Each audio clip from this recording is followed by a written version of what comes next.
You're about to invest in property and you don't know where to start. Well, I'm going to give you 4 things that you should be looking at.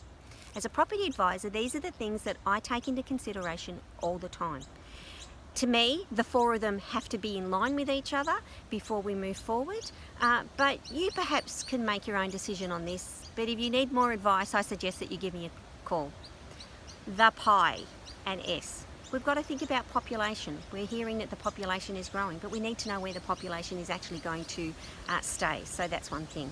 Infrastructure. We hear about the government infrastructure that's happening, but we also need to take into consideration the private infrastructure. You know, the McDonald's and the Bunnings of the world, okay? And the Coles supermarkets. Employment. We need to make sure that if we're going to buy an investment property, it's got to be close to where people are working, jobs and so forth. You know, can they be ferried through public transport? Have they got the motorways? And S, supply and demand.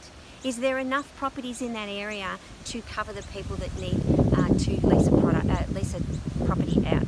So if you're thinking about investing in property, think about the P.I.E.S formula. Population, infrastructure, employment, supply and demand.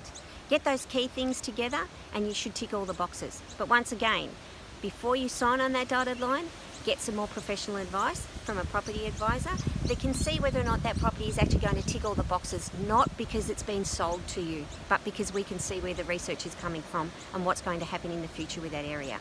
Got any questions? Give me a call.